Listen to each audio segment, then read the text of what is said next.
오늘 나눌 말씀은 출애굽기 17장 7절 말씀입니다.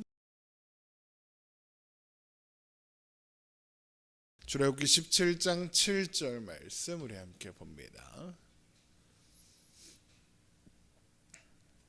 출애굽기 17장 7절 말씀 우리 한 목소리로 읽겠습니다. 그가 그곳 이름을 마사 또는 무리바라 불렀으니 이는 이스라엘 자손이 다투었으며 또는 그들이 여호와를 시험하여 이르기를 여호와께서 우리 중에 계신가 안 계신가 하였음이라. 아멘. 하나님은 마라에서 마실 물이 없는데 그나마 있는 물이 써서 못 마신다 라고 원망하는 이스라엘 백성들을 위해 쓴물을 단물로 바꾸셨습니다. 또 신광야라는 곳에서는 먹을 것이 없다 원망하는 이스라엘 백성들에게 일용할 양식을 매일 주시겠다 약속하셨죠. 그런데 또한 하나님은 이 두 사건에서 법도와 율례를 주사 그들을 시험하겠다고 하셨습니다. 하지만 이 시험은 잘하나 못하나 보다가 못하면 벌 주고 탈락시키기 위한 시험이 아니라 이스라엘 백성들이 자신들의 실력을 알게 하시려는 시험이며 그들을 고치기 위한 시험이다라고 했습니다. 그래서 하나님은 라마에서 법도와 율례를 주시며 나는 너희를 치료하는 여호와임이라 라고 하신 것이고요. 먹을 것이 없다고 원망하던 이스라엘 백성들은 그렇게 이제 더 이상 할 말이 없게 된 겁니다. 매일 아침마다 일용할 양식을 충분히 얻을 수 있었으니까요. 그러면 그들이 말했던 대로 하나님의 말씀을 따라 순종하며 잘 살면 됩니다. 그런데 이어지는 그들의 모습은 전혀 그렇지가 않습니다. 때는 이스라엘 백성들이 만나를 처음 받은 신광야를 떠나고 얼마 후였습니다. 출애굽기 17장 1절입니다. 이스라엘 자손의 온 회중이 여호와의 명령대로 신광야에서 떠나 그 노정대로 행하여 르비딤의 장막을 쳤으나 백성이 마실 물이 없는지라. 르비딤은 신광야에서 벗어나 신의 광야에 속한 곳으로 호렙산, 우리가 신의 산이라고도 부르고 호렙산이라고도 부르는 하나님의 산으로부터 북쪽으로 20km 정도 떨어져 있는 곳에 위치해 있다고 합니다. 지금 이스라엘 백성들은 여호와의 명령대로 이동하고 있습니다. 그런데 이 명령이라는 단어를 보고 뭔가 강압적이고 거스를 수 없는 명령 이런 식으로 생각하면 안 됩니다. 이스라엘 백성들은 애굽에서 400년을 넘게 살았고 지금 광야에는 처음 나온 겁니다. 그래서 길을 아는 사람이 아무도 없죠. 길을 모르면 어떻게 해야 하겠습니까? 요즘 같으면 내비게이션이 어플이니 써서 가겠지만 내비게이션도 없고 지도도 없습니다. 그러면 어떻게 해야 합니까? 길을 아는 사람한테 물어봐야 합니다. 길을 아는 사람을 따라가야 하죠. 그러면 누가 길을 압니까? 지금 이스라엘 백성들 중에 하나님이 아십니다. 그러면 당연히 하나님의 명령대로, 그러니까 하나님이 인도하시는 대로 가야 하는 게 맞는 거죠. 그래서 여호와의 명령대로, 이 말은 여호와의 인도대로, 여호와의 말씀대로 이렇게 이해하는 것이 맥락상 맞다는 겁니다. 그런데 그렇다면 하나님은 이스라엘 백성들을 어떤 방식으로 인도하고 계십니까? 밤에는 불기둥, 낮에는 구름기둥으로 인도하고 계십니다. 출애굽기 13장에 나와 있죠. 그리고 그 구름기둥, 불기둥이 출애굽기 13장 22절에 의하면 백성 앞에서 떠나지 아니하리라 했습니다. 그러니까 이스라엘 백성들 앞에는 항상 밤이나 낮이나 구름기둥, 불기둥이 서 있는 겁니다. 그 존재 자체로 하나님이 그들과 함께 하신다는 증거요, 그들을 인도하신다는 증거며 증명이 되는 겁니다. 그런데 이스라엘 백성들이 또 마실 물이 없습니다. 자, 그러면 어떻게 해야 하겠습니까? 하나님은 이제까지 물이 없으면 물을 주시고 먹을 것이 없으면 먹을 것을 주셨습니다. 이미 마라에서 경험했고 매일 만나를 아침마다 먹고 있습니다. 그러면 이제 어떻게 하면 되겠습니까? 물이 없습니다. 하나님께 구하면 됩니다. 하나님을 바라보면 됩니다. 하나님 어떻게 할까요? 먹을 게 마실 게 없습니다 하면 됩니다. 그런데 백성들이 어떻게 합니까? 물을 달라면서 모세와 다툽니다. 출애굽기 17장 2절입니다. 백성이 모세와 다투어 이르되 우리에게 물을 주어 마시게 하라. 모세가 그들에게 이르되 너희가 어찌하여 나와 다투느냐? 너희가 어찌하여 여호와를 시험하느냐? 그럽니다. 이스라엘 백성들이 모세와 다투려고 드니까 모세가 뭐라고 합니까? 어찌 나와 다투느냐? 너희가 어찌하여 여호와를 시험하느냐라고 하죠. 모세가 이스라엘 백성들이 하나님을 시험한다고 하는 겁니다. 그러면 이스라엘 백성들이 뭐라고 했길래 모세가 그들이 하나님을 시험한다라고 했을까요? 그 내용이 7절에 나옵니다. 출애굽기 17장 7절입니다. 그가 그곳 이름을 마사 또는 무리바라 불렀으니 이는 이스라엘 자손이 다투었으며 또는 그들이 여호와를 시험하여 이르기를 여호와께서 우리 중에 계신가 안 계신가 하였음이더라. 마사 무리바 둘 다 모두 시험하다라는 의미입니다. 이스라엘 백성들이 하나님을 시험한 장소라는 의미인 겁니다. 그런데 이스라엘 백성들이 하나님의 무엇을 시험했다고 합니까? 여호와께서 우리 중에 계신가 안 계신가 하였음이더라입니다. 하나님이 자기들 중에 계신가 안 계신가를 시험했다는 겁니다. 그런데 조금만 생각해 보면 이게 얼마나 황당한 행동이고 어이없는 행동인지 알 수 있습니다. 하나님이 그들과 함께 계시는가 안 계시는가 이거 시험하려면 하나님이 그들과 함께 계신다는 증거가 아무것도 없고, 그래서 하나님이 정말 계신지 안 계신지 확인할 방법이 없을 때 그런 겁니다. 그렇다면 이해할 만합니다. 그런데 지금 이스라엘 백성들에게 하나님이 그들과 함께 계시는지 아닌지 확인할 방법이 없습니까? 아니요, 있습니다.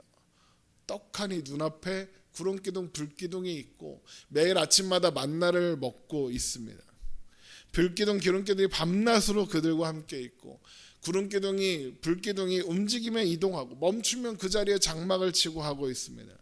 그 안내를 받아서 여기까지 왔습니다. 그런데 뭘 시험한다고요? 하나님이 우리 중에 계신가 안 계신가를 시험한답니다. 아침마다 만나는 뭐 안 내렸나요? 매일 내렸습니다. 매일 만나를 먹었습니다. 하나님이 그들과 함께 계신다는 것을 매일 아침 만나를 주우며 만나를 먹으며 경험하고 있는 겁니다. 그런데 뭐라고요? 하나님이 우리 중에 계신가 안 계신가 시험해야겠답니다. 그러면 지금 이스라엘 백성들은 왜 이러는 걸까요? 물이 없기 때문일까요? 물론 그것도 맞습니다. 그러나 물이 없다는 것은 표면적인 이유입니다. 그러면 진짜 이유는 무엇일까? 불기둥 구름기둥이 자기들을 데리고 가는 경로가 마음에 안 드는 겁니다. 하나님이 자신들을 데리고 가는 그 길이 마음에 안 드는 겁니다. 다른 길도 많을 텐데 생각해 보니까 이상한 겁니다. 굳이 홍해 앞으로 가는 바람에 애국의 군대에 죽거나 바다에 빠져 죽을 위기에 처했었습니다. 다른 길도 많을 텐데 굳이 쓴물이 있는 마라로 데리고 가서 힘들었습니다. 바로 앞에 샘 열둘과 종려나무 이른그루가 있는 엘림이 있는데 그리로 데려가지 않고 마라로 데리고 왔습니다. 엘림을 지나서 간 곳은 신광야. 왜 또 하필 광야입니까? 굶어 죽긴 딱 좋은 곳 아닙니까? 그러니까 먹을 게 없죠. 그 다음에 신의 광야가 기다리고 있습니다. 그래서 이스라엘 백성들이 가는 곳곳마다 모세를 원망하고 모세와 다투는 겁니다. 왜요? 자신들이 원하는 대로 가는 것이 아니기 때문에 그렇습니다. 그런데 하나님은 그런 백성들의 원망과 불평을 그냥 다 받아주십니다. 저들의 요구하는 것에 응답하시고 들어주십니다. 왜 그러실까요? 하나님께서 그런 장소로, 원망과 불평이 나올 법한 장소로 데리고 가셨거든요. 그러면 하나님은 왜 그런 곳으로 이스라엘 백성들을 데리고 가셨을까요? 우리 흔히 말하듯이 꽃길만 걷게 해주면 얼마나 좋습니까? 우리도 그렇잖아요. 하나님을 믿고 신자가 되었습니다. 성경은 분명 하나님께서 우리의 삶을 인도해 주신다고 이야기합니다. 그런데 신자가 되어도 그 삶이 꽃길이 아닙니다. 자갈밭이 아니고 자갈밭이고 가시밭길입니다. 하나님은 왜 우리의 삶을 그런 곳으로 인도하시는 걸까요? 여러분, 이 지점에서 우리가 잊지 말아야 하는 것은 하나님이 우리를 사랑하신다는 것, 하나님이 우리를 위하신다는 겁니다. 그래서 우리를 위하시고 우리를 사랑하시는 하나님이 그런 곳으로 우리를 인도해 가셨다면 이유가 있고 목적이 있는 겁니다. 그러니까 하나님이 인도하신 장소가 홍해 앞이든 마라의 쓴물 앞이든 광야든 그건 중요하지 않다는 겁니다. 나를 인도하시는 하나님이 나를 위하시고 나를 사랑하시는 아버지이신 것을 알면 도착한 장소는, 걸어가고 있는 경로는 중요하지 않는 겁니다. 그 모든 것이 합력하여 선을 이루게 하실 거고 능히 감당케 하실 것이며, 감당할 수 없는 문제라면 피할 수 있게 하실 겁니다. 그래서 이것을 알고 믿는다면 도착한 장소는 중요하지 않습니다. 그 장소에서 하나님의 하나님 되심이 드러날 것이고, 그래서 우리는 확인할 것이며, 그렇게 하나님을 더욱 알아갈 것이며 하나님과 더욱 가까워질 테니까요. 광야든 쓴물이든 사방이 막힌 바다 앞이든 그 장소가 오히려 축복과 소망의 장소가 될 테니까요. 그런데 그것을 모른다면, 하나님을 모른다면, 하나님의 선하심과 신실하심을 모른다면 그것은 그야말로 고난과 역경의 현장이 되는 겁니다. 그러면 이스라엘 백성들이 지금 원망하는 이유를 알 수 있는 겁니다. 하나님을 모르는 겁니다. 하나님의 신실하심을 모르는 거예요. 그러니 원망하는 거고 불평하는 것이고, 하나님이 자신들 가운데 계신다면 이런 대로 인도하실 리가 없다고, 그러니 확인해야겠다고 그러는 겁니다. 그러니까 이스라엘 백성들이 지금 정말로 시험하고 싶은 것은 하나님이 여기 계시는가 안 계시는가, 이 단순히 그게 아니라 하나님이 그들 중에 계시나 안 계시나 지금 모를 수가 없다니까요. 그럼에도 그걸 확인하겠다는 것은 하나님이 정말 우리 하나님이시냐, 하나님이 정말 나의 하나님이냐, 이걸 확인하고 싶은 거고, 그렇다면 하나님이 나의 하나님이 맞다면 하나님은 나의 삶에 어디까지 책임지실 거냐, 어떤 부분까지 하나님을 믿을 수 있는 거냐. 인생이란 참 복잡하고 넓은데 그 인생의 어느 부분까지 하나님을 의지해야 하느냐. 부족한 점이 있으면 다른 신들을 또 섬기고 해야 될 텐데 어디까지 해줄 수 있느냐, 하나님은 어디까지 할 거냐, 이걸 확인하고 싶은 겁니다. 우리는 인생 전체를 하나님이 인도하신다 믿지만 이스라엘 백성들이 왜 이러는 거겠습니까? 애굽의 종교관이 그런 종교관이었습니다. 애굽의 신들 중에는 인생 전체를 책임지는 신이 없습니다. 삶의 각 부문을 따라 담당하는 신이 다릅니다. 그러니까 하나님은 어디까지 담당하는 신이냐라고 애굽의 종교관에 빠져있는 이스라엘 백성들이 묻는 겁니다. 그런데 이 모든 여정을 누가 인도하고 계신다고요? 하나님이 인도하고 계십니다. 그렇다면 이스라엘 백성들이 이 질문을 왜 하게 된 걸까요? 결국에는 하나님이 그 질문이 나오도록 의도하셨다라고 할 수 있는 겁니다. 그래서 백성들의 원망과 불평을 듣는 모세는 불안해 죽겠는데 하나님은 태연하게 지팡이로 반석을 치라고, 그러면 물이 나올 거고 백성들이 물을 마시게 될 거다라고 하시는 겁니다. 출애굽기 17장 3절입니다. 거기서 백성의 목이 말라 물을 찾으매 그들이 모세에게 대하여 원망하여 이르되 당신이 어찌하여 우리를 애굽에서 인도해 내어서 우리와 우리 자녀와 우리 가축이 목말라 죽게 하느냐. 모세가 여호와께 부르짖어 이르되 내가 이 백성에게 어떻게 하리이까? 그들이 조금 있으면 내게 돌을 던지겠나이다. 여호와께서 모세에게 이르시되 백성 앞을 지나서 이스라엘 장로들을 데리고 나일강을 치던 내 지팡이를 손에 잡고 가라. 내가 호렙산에 있는 그 반석 위 거기서 내 앞에 서리니 너는 그 반석을 치라. 그것에서 물이 나오리니 백성이 마시리라. 모세가 이스라엘 장로들의 목전에서 그대로 행하니라. 하나님이 그냥 물을 주십니다.